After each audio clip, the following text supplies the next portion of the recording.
جو ہوتی ہے نا یہ ہر وقت بری نہیں ہوتی، اور کئی معاملات میں بری ہوتی بھی ہے۔ شیعوں کو تو یہ کہنا نہیں چاہیے نا کہ تدلیس تدلیس، کیونکہ شیعوں کے ہاں تو تقیہ موجود ہے۔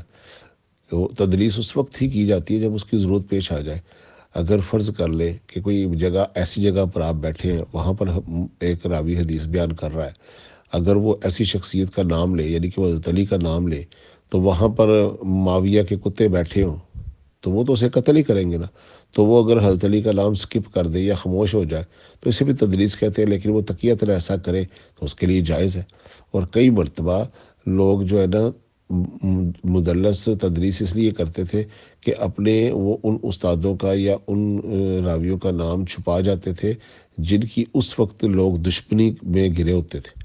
تو یہ بھی ایک وجہ بن جاتی تھی۔ یا کچھ لوگ پھر اپنی سند کو عالی کرنے کے لیے جو ہے نا وہ پھر وہ لمبی سند نہ بن جائے تو اس کو شارٹ کرنے کے لیے بس جو ہے نا شارٹ کٹ میں کچھ لوگوں کے نام سکپ کر کے جو ہے نا وہ اس طرح بھی بتا دیتے تھے۔ تو یہ چیز محدثین نے قبول نہیں کی، حدیث کی جو نا اس کو پیوریفائی کرنے کے لیے تو محدثین نے اس چیز کا کوئی بھی جو ہے نا حکم کو قبول نہیں کیا۔ تو محدثین کیا کرتے تھے، وہ کہتے تھے کہ بھئی جب تک سما کی تصریح نہ ہو تو ہم ان والی روایت جو ہے نا محدث کی یہ نہیں مانیں گے، کیونکہ جب محدث کہتا ہے نا کہ ان ابن عبداللہ، تو وہ کہتا ہے اگر اس نے اس کا زمانہ نہیں پایا تو وہ ان سے روایت کر رہا ہے، تو اس نے سنی کس سے یہ بات؟ عبداللہ ابن عمر اگر 100 سال پہلے فوت ہو گئے ہیں، محدث 50 سال بعد پیدا ہوا ہے راوی، تو وہ کہتا ہے ان عبداللہ، تو بھی اس نے پھر بھی سچ بولا، اس نے یہ نہیں کہا سمیت عبداللہ، اس نے یہ نہیں کہا میں نے عبداللہ سے سنا، اس نے کہا ان عبداللہ، عبداللہ سے مروی ہے۔ ایک طرح دیکھا جائے تو وہ سچا بھی ہے، لیکن بیچ میں اس نے ایک نام چھپا دیا۔ اس چھپانے کی مختلف وجوہات محدثین بیان کرتے ہیں۔ ایک وجہ ہوتی ہے کہ وہ تقیتاً اس کا نام نہیں لیتے تاکہ ان کو لوگ قتل نہ کرے، ایک وجہ ہوتی ہے کہ وہ اسناد کو تھوڑا شارٹ کر دیتے ہیں، یا پھر اس کو پتہ ہی نہیں ہے۔ تو جب تک سما کی تصریح نہ ہو تو حدیث کے محدثین نے یہ بڑا اچھا کام کیا کہ جس سے احادیث کی جو ہے نا وہ چھانچ پٹک ہوتی رہے۔ اب میں آپ کو بتاتا ہوں، حسن بصری جو تھے وہ ام سلمہ رضی اللہ تعالیٰ عنہ رسول اللہ کی زوجہ تھی، ان کے گھر میں رہتے تھے، ان کے غلام تھے امام حسن بصری۔ تو حضرت علی کرم اللہ وجہہ کا آنا جانا ہوتا تھا ام سلمہ رضی اللہ تعالیٰ عنہ رسول اللہ کی زوجہ کے گھر میں،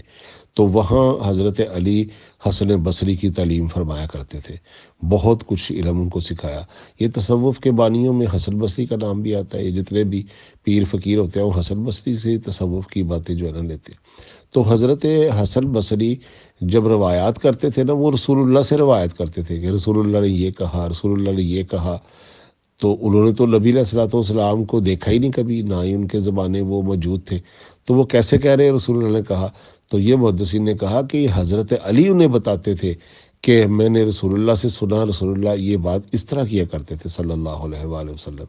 تو پھر حسن بصری حضرت علی کا نام نہیں لیتے تھے، وہ ڈائریکٹ نبی علیہ الصلوۃ والسلام کا نام لیتے تھے۔ اب یہ بھی تدلیس ہے، لیکن حسن بصری کی تدلیس کو قبول اس لیے کیا محدثین نے کہ دور یزید کے ابے کا تھا، معاویہ کا، تو وہ تو حضرت علی کے اوپر لعنت کیا کرتے تھے، ان کو گالیاں دیا کرتے تھے، جو حضرت علی کا نام لے اسے بھی قتل کرتے تھے یا اس کے اوپر سختیاں کرتے تھے۔ تو اس لیے حسن بصری حضرت علی کا نام سکپ کرتے تھے، وہ نہیں لیتے تھے حرام خور جابر حکمرانوں کے سامنے، تو پھر وہ کہتے تھے کہ اللہ کے نبی نے یہ کہا، تو اس تدلیس کو قبول کیا ہے۔ تو اس طرح کی تدلیس کہیں کہیں موجود ہوتی ہے، لیکن پھر وہاں پھر سما کی تصریح بھی ہو جاتی ہے، جس طرح حسن بصری سے حضرت علی کا جو نا ملنا اور ان سے سیکھنا، تو محدثین نے دیکھ لیا کہ یہ تو حضرت علی کرم اللہ وجہ سے روایت ہو رہی ہے، تو اس لیے حضرت علی کا نام نہیں لیتے کیونکہ بنو امیہ کا دور ہے۔ تو اسی طرح آگے چل کے بھی اس تدلیس کو جو ہے نا محدثین نے چھانچ پٹک کر کے جو ہے نا سما کی تصریح ڈھونڈتے ہیں، جب تک سما کی تصریح نہ مل جائے تو وہ مدلس کی ان والی روایت کو جو ہے نا وہ شک کی نگاہ سے دیکھتے ہیں اور اس کو بیان نہیں کرتے۔ السلام علیکم۔